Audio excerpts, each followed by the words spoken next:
جب ماہ سیام رمضان المبارک جلوہ گر ہوتا ہے، جنت کے 8 دروازے کھول دیے جاتے ہیں، جہنم کے دروازے بند کر دیے جاتے ہیں اور شیاطین جکڑ دیے جاتے ہیں۔ اللہ جل شانہ اس موسم رحمت میں خاص عنایات اپنے بندوں پہ فرماتا ہے۔ ایک نفل ادا کرنے سے فرض ادا کرنے کا ثواب ملتا ہے اور ایک فرض ادا کرنے سے 70 فرائض ادا کرنے کا ثواب ملتا ہے۔ اسی طرح راہ خدا میں 1 روپیہ دو گے تو 70 روپے خرچ کرنے کا ثواب ملے گا۔ اسی طرح باقی نیکیاں بھی جتنی بھی ہم کرتے ہیں، وہ ایک نیکی کریں گے تو 70 گنا اجر ماہ سیام میں ہمیں نصیب ہوتا ہے۔ اس لیے اہل ایمان کا یہ طریقہ ہے کہ وہ اس مہینے میں کثرت کے ساتھ تلاوت کرتے ہیں، کیونکہ ایک مرتبہ اگر قرآن مجید پڑھ لیا تو 70 مرتبہ قرآن مجید پڑھنے کا ثواب نصیب ہوا۔ ماہ سیام میں چونکہ شیطان بندھا ہوا ہوتا ہے تو ہم اپنے آپ کو نیکی کی طرف اگر لانا چاہیں تو اتنی رکاوٹیں نہیں ہوتی جتنی عام دنوں میں ہوتی ہیں، لیکن اس کے باوجود بہت سارے لوگ ہیں جو رات کو بڑا پکا ارادہ کر کے سوتے ہیں کہ میں صبح وقت پہ اٹھوں گا اور نوافل بھی پڑھوں گا اور نماز بھی ادا کروں گا، لیکن جب صبح ہوتی ہے تو انہیں یا تو جاگ نہیں آتی یا نیند سے بیدار ہو جاتے ہیں، بستر سے اٹھا نہیں جاتا۔ جبکہ وہی شخص انہوں نے صبح سبزی منڈی جانا ہو تو چھلانگ لگا کے اٹھتے ہیں اور سبزی منڈی پہنچتے بھی ہیں۔ سستی، طبیعت کا کسل نہیں ہوتا۔ عمومی طور پہ ہم اپنے آپ کو بیمار تصور کر لیتے ہیں اور سستی اور کسل کا نام دے کر کے، بہانہ دے کر کے ہم کہتے ہیں کہ بس کیا کریں، ہم کو ارادہ کرتے ہیں روز لیکن ہم سے اٹھا نہیں جاتا، بس طبیعت اس طرح کی ہے، کسل ہے، سستی ہے۔ یہ بات ذہن میں رکھیے گا کہ ارادہ کرنے کے باوجود بھی صبح جب ہم اٹھ نہیں پاتے یا کوئی بھی نیکی کا کام ہم کرنے کا ارادہ کرتے ہیں تو ارادہ کرنے کے باوجود ارادہ ہی رہ جاتا ہے، ہم کر نہیں پاتے، تو اس کا سبب یہ ہوتا ہے کہ بہت سارے ہم گناہ کر چکے ہیں اور ان گناہوں کی وجہ سے ہم نیکی کی توفیق نہیں پاتے۔ حضرت حسن بصری رضی اللہ تعالی عنہ نے یہی وجہ اس کی بیان فرمائی ہے، تو اس کا بہترین طریقہ یہ ہے کہ توبہ کی جائے، اور توبہ بھی سچے دل سے کی جائے، رو رو کے اللہ سے گناہوں کی معافی مانگی جائے، اور سچے دل سے جب توبہ کی جائے تو پھر سارے گناہ نہ صرف مٹا دیے جاتے ہیں بلکہ ان کو بدل کے نیکیوں میں تبدیل کر دیا جاتا ہے۔ تو ماہ سیام کے اندر پختہ عزم کریں اور اس عزم کو عمل کی شکل دینے کے لیے سچی توبہ کریں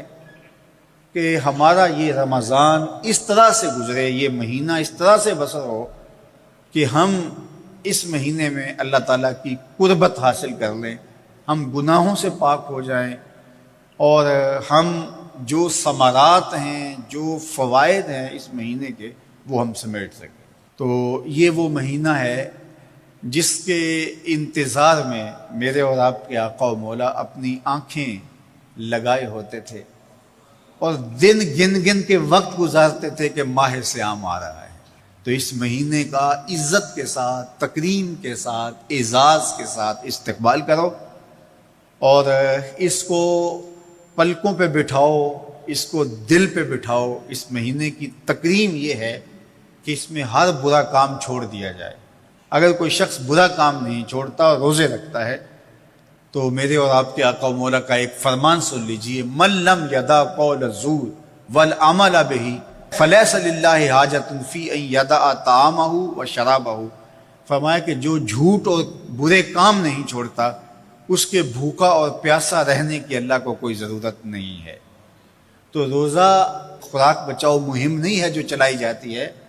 بلکہ یہ تزکیہ نفس کا موسم ہے، باطن کی صفائی کا موسم ہے، اور باطن کی صفائی نہیں ہوتی جب تک ہم کوشش کریں۔ آپ کے بدن پہ بہت ساری میل چڑھی ہوئی ہے اور جمی ہوئی ہے بدن کے ایک ایک عضو پہ میل،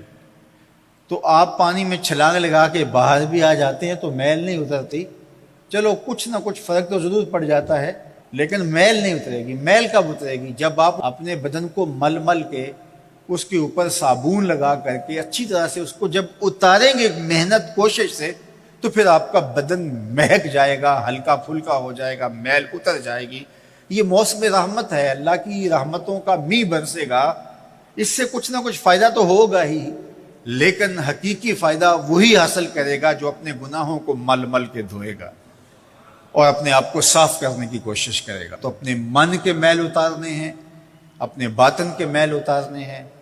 اپنے اعمال کی درستگی کی کوشش کرنی ہے۔ صلاۃ التراویح مسجد میں نہیں آ سکتے تو گھروں میں پڑھ لیجئے، جس طرح بڑی عمر والے لوگوں کو، بیمار لوگوں کو کہا گیا کہ آپ گھروں میں پڑھ لیں، بچوں کو کہا گیا، لیکن چھوڑیے گا نا، یہ رمضان المبارک کا خاص عمل ہے۔ آج کل دین بیزار طبقہ مختلف جگہوں پہ بیٹھ کے مسجد پر، مدرسے پر، تراویح پر، ان چیزوں پر تبصرہ کر رہا ہے اور اتنا ہلکا ثابت کرنا چاہ رہا ہے ان امور کو، جس طرح یہ چیزیں ہوتی کچھ نہیں ہیں، جبکہ ماہ سیام کے قیام پر میرے اور آپ کے آقا مولا نے بشارت دیتے ہوئے فرمایا، من قام رمضان ایمانا و احتسابا غفر لہ ما تقدم من ذنبہ، جس نے رمضان المبارک کی راتوں میں قیام کیا ایمان اور محاسبہ نفس کے ساتھ، اللہ اس کے پچھلے سارے گناہ معاف فرما دیتا ہے۔ یہ بہت بڑی دولت ہے، تو اس دولت کو ضرور سمیٹیے گا، ضرور حاصل کیجیے گا۔ من کی ستھرائی، عفت